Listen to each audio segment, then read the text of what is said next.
أشارت تقارير الاستخبارات الأمريكية إلى لاعب جديد وخطير في الصحراء المغربية. إيران بطموحاتها للهيمنة الإقليمية كانت توسع نفوذها.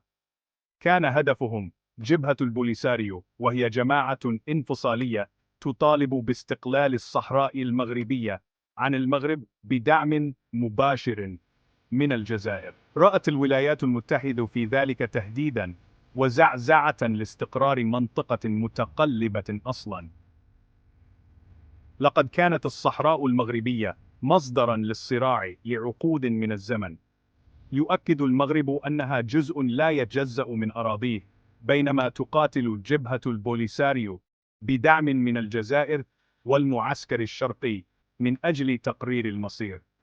الآن، مع تورط إيران المزعوم، أصبحت المخاطر أكبر. لقد رأت الولايات المتحدة شبح طائرات بدون طيار وصواريخ إيرانية الصنع في أيدي البوليساريو، وهو احتمال مرعب. لم يعد الأمر يتعلق بالصحراء فقط، بل بالنفوذ الإقليمي وبنفوذ الولايات المتحدة. كان الوضع معقداً كشبكة من التحالفات والعداوات. لقد نظرت الولايات المتحدة، وهي حليف قديم للمغرب، بعين الريبة إلى دعم الجزائر لجبهة البوليساريو. والآن، مع دخول إيران إلى المعادلة، تحولت تلك الشكوك إلى انزعاج. لقد خشيت الولايات المتحدة من حرب بالوكالة تغذيها الأسلحة والأيديولوجيا الإيرانية وتنشب في قلب المغرب العربي. لقد كانوا على دراية بأن العواقب قد تكون وخيمة. لم يكن بإمكان الولايات المتحدة أن تقف مكتوفة الأيدي بينما تنزلق المنطقة إلى الفوضى. كانت الرسالة بسيطة لكنها قوية: لن يتم التسامح مع تدخل إيران. من جانبها، نفت الجزائر أي علم لها بالدعم الإيراني لجبهة البوليساريو. لقد تمسكت بموقفها: إن صراع الصحراء المغربية هو مسألة تقرير مصير ونضال من أجل الحرية ضد المغرب. لكن الشكوك استمرت. لقد رسمت تقارير الاستخبارات صورة مختلفة. كانت هناك همسات عن شحنات أسلحة، وعن معسكرات للتدريب في الصحراء الجزائرية، وعن مستشارين إيرانيين يعملون بشكل وثيق مع جبهة البوليساريو.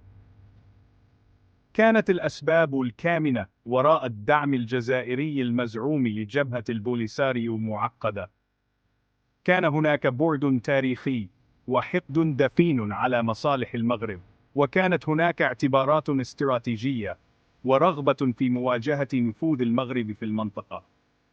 كانت المخاطر كبيرة، ويبدو أن الجزائر كانت على استعداد لخوض لعبة خطيرة. فمن خلال تحالفها مع إيران، خاطرت الجزائر بفقدان شركائها الغربيين. كانت الولايات المتحدة على وجه الخصوص تراقب الوضع عن كثب. لقد اعتبرت تصرفات الجزائر مزعزعة للاستقرار، وأنها تشجع جبهة البوليساريو وتهدد أي أمل في حل سلمي للصراع. لقد كانت مجازفة وخطوة محفوفا بالمخاطر قد تكون لها عواقب وخيمة. قررت الولايات المتحدة عاقدة العزم على وأد هذا التحالف الناشئ في المهد إرسال رسالة واضحة. وصل الجنرال مايكل لانجلي، أرفع قائد عسكري أمريكي في إفريقيا، إلى الجزائر. كانت مهمته مواجهة القادة الجزائريين بشأن دعمهم المزعوم لجبهة البوليساريو وتنامي النفوذ الإيراني. كان الاجتماع متوتراً، وصدام إرادات بين دولتين قويتين ذات مصالح متباينة. لقد عرض الجنرال مخاوف الولايات المتحدة والمعلومات الاستخباراتية التي جمعتها، ومخاطر دعم جماعة تهدد استقرار المنطقة. وحذر من عواقب تصعيد الصراع، ومن مخاطر التحالف مع دولة مثل إيران. وأكد على أن الولايات المتحدة لن تقف مكتوفة الأيدي بينما ينزلق المغرب العربي إلى الفوضى. لقد كانت كلمات الجنرال ذات وزن. لقد كانت بمثابة تذكير صارخ بالقوة العسكرية للولايات المتحدة والتزامها الثابت بحماية مصالحها.